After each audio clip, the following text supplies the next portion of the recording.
Dear students, in this series we have already discussed about Sanskrit dramatics Bhas. Today we are going to discuss about the great Indian and Sanskrit dramatist and poet Kalidas. Kalidas के बारे में बहुत सारी कहानियां हैं, बहुत सारी stories हैं, दंत कथाएं हैं कि कालिदास का जो बर्थ है वो 1st सेंचुरी में हुआ है या फिर 4th सेंचुरी में हुआ है. कई लोगों के मत हैं कि कालिदास जो संस्कृत के महान कवि रहे हैं, नाटककार गुजरे हैं, उनका बर्थ प्लेस उज्जैन में 1st सेंचुरी में रहा है, राजा विक्रमादित्य के टाइम पर. बट बहुत सारे स्कॉलर, लिटरेचर या जो रचनाकार लोग रहे हैं, उनका मानना है कि कालिदास का बर्थ जो है वो 4th से 5th सेंचुरी गुप्त काल के टाइम पर हुआ है, द डायनेस्टी ऑफ गुप्त.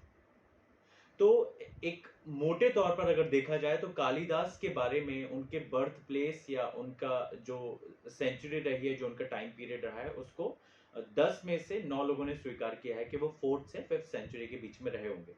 क्योंकि कालिदास के नाटकों में खुद भास के नाटकों का, भास का जिक्र है, तो दैट मीन्स भास पहले गुजरे होंगे, उसके बाद कालिदास का जन्म हुआ होगा. तो 4th सेंचुरी में कालिदास को जो टाइम पीरियड है उसको हम मानकर चलते हैं. कालिदास के नाम का खुद ही मतलब है द सर्वेंट ऑफ काली, काली का दास. एंड बहुत इंटरेस्टिंग स्टोरी है. कालिदास पहले मूर्ख माने जाते थे, लेकिन धीरे धीरे उन्होंने अपने आप को चेंज किया और एक टाइम ऐसा है जब कालिदास को महाकवि, महारचनाकार के रूप में जाना जाने लगा. कालिदास का जो विवाह हुआ था वो विद्योत्मा से हुआ था. तो विद्योत्मा अपने आप में बहुत पढ़ी लिखी इंटेलेक्चुअल पर्सनैलिटी थी और उनका मानना ये था कि जो भी उनसे ज्यादा पढ़ा लिखा या उनसे ज्यादा विद्वान होगा उसके साथ वो विवाह करेंगे. तो जब विद्योत्मा का विवाह हो रहा था, तब विद्योत्मा ने बिना कुछ बोले अपने इशारों से कुछ प्रश्न किए और उनकी एक्सपेक्टेशंस थी कि जो भी इशारों से उन प्रश्नों का जवाब देंगे सही सही, जो विद्वान होगा उनसे भी ज्यादा, उनसे वो विवाह कर लेंगे. तो बहुत सारे राजा, महाराजा, राजकुमार लोगों ने कोशिश की, ट्राई किया कि विद्योत्मा के सवालों का जवाब दे पाए, बट बहुत सारे लोग उसमें सक्सेस नहीं हो पाए. लेकिन एक टाइम के बाद थक हार कर कुछ लोगों ने कालिदास को आगे कर दिया कि भाई now this is your turn, you have to participate in this event. तो जब विद्योत्मा ने माइम एक्सप्रेशन में अपना हथेली ऐसे दिखाया, तो कालिदास को भी बिना कुछ बोले उसका जवाब देना था. अब कालिदास उस टाइम पे ठहरे मूर्ख, तो कालिदास को लगा कि विद्योत्मा जो है वो उनको इशारा कर रही है कि वो शील स्लैप हिम. तो कालिदास उसका जवाब देते हैं पंच दिखाकर. तो विद्योत्मा क्या सोचती हैं, देयर इज अ परसेप्शन, दोनों का अलग अलग परसेप्शन है. कि विद्योत्मा को ये लगा कि विद्योत्मा दिखा रही है हाथ जिसमें 5 हथेलियां हैं, और ये 5 हथेलियां अगर एक हो जाए तो वो ज्यादा अच्छा होता है. बट कालिदास के माइंड में कुछ और चल रहा था कि विद्योत्मा उनको पंच स्लैप करने के लिए हाथ दिखा रही है, तो वो उसको पंच से रिप्लाई कर रहे हैं. तो दोनों अपनी अपनी जगह पर अपना अपना एक थॉट प्रोसेस लेके चल रहे थे. क्योंकि विद्योत्मा उस एक्शन से इतनी ज्यादा प्रभावित हो गई थी कि उन्होंने कालिदास को एज अ हस्बैंड एक्सेप्ट कर लिया. बट कुछ टाइम के बाद पता चला कि कालिदास तो महामूर्ख हैं. तो विद्योत्मा इस बात से बहुत ज्यादा दुखी हुई, अपसेट हुई, और उन्होंने उनको घर से निकाल दिया कालिदास को कि जब तक आप पंडित नहीं बन जाते हैं, विद्वान नहीं बन जाते हैं, आप घर में नहीं रह सकते, आप बाहर रहिए. ये बात कालिदास को बहुत बुरी लगती है. कालिदास घर छोड़कर बाहर चले जाते हैं, माँ काली की तपस्या करते हैं, ध्यान लगाते हैं, मेडिटेशन करते हैं, पढ़ाई करते हैं, और एक टाइम के बाद वो वापस आते हैं घर. जब वो वापस आते हैं, नॉक करते हैं, तो जब वो आवाज़ देते हैं अपनी पत्नी को, तो जो विद्योत्मा है वो समझ जाते हैं कि कोई बहुत विद्वान वहाँ पर आया. तो इस तरीके से कालिदास का जो लाइफ है वो टोटली चेंज हुआ, और एक टाइम ऐसा आया कि महाकवि कालिदास को सभी ने महान रचनाकार के रूप में स्वीकार किया.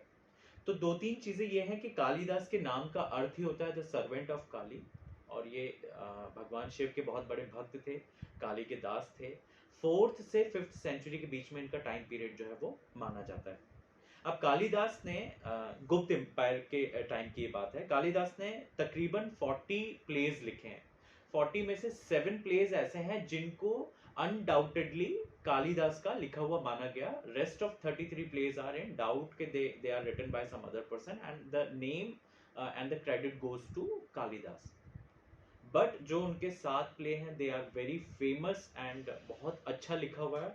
उसमें से कुछ प्ले हैं, कुछ एपिक पोएम्स हैं एंड कुछ लिरिक्स हैं, यानी कि खंड काव्य है और कविताएं हैं, ऐसा उन्होंने उसमें लिखा है. तो जो उनके फेमस प्ले हैं उसमें से पहला प्ले है द रिकग्निशन ऑफ शकुंतला. अच्छा, कालिदास ने जितना भी नाटक लिखा है, जितना भी ग्रंथ लिखा है, कहानियां, कविताएं लिखी हैं, तो वो संस्कृत में लिखी थी, बाद में उसको इंग्लिश में ट्रांसलेट किया गया एंड देन उसके बाद वो धीरे धीरे हिंदी और अनेक लैंग्वेजेस में उसको कन्वर्ट किया गया था. तो उनका जो सबसे फेमस प्ले है दैट इज अभिज्ञान शकुंतलम. संस्कृत में जो है अभिज्ञान शकुंतलम का मतलब ही होता है शकुंतला को पहचानना, द रिकग्निशन ऑफ शकुंतला. तो ये उनका एक बहुत फेमस प्ले है. उर्वशी वन बाय वेलोर, ये भी एक उनका बहुत फेमस प्ले है. Malavika and Agnimitra, these are the 3 very very famous plays of Kalidas. And some 2 epic poems of Kalidas is Dynasty of Raghu and Birth of the War God. And एक lyric है उनका लिखा हुआ जिसका नाम है मेघदूत, The Cloud Messenger. तो these are the 7 very famous work done by Kalidas in the 4th century.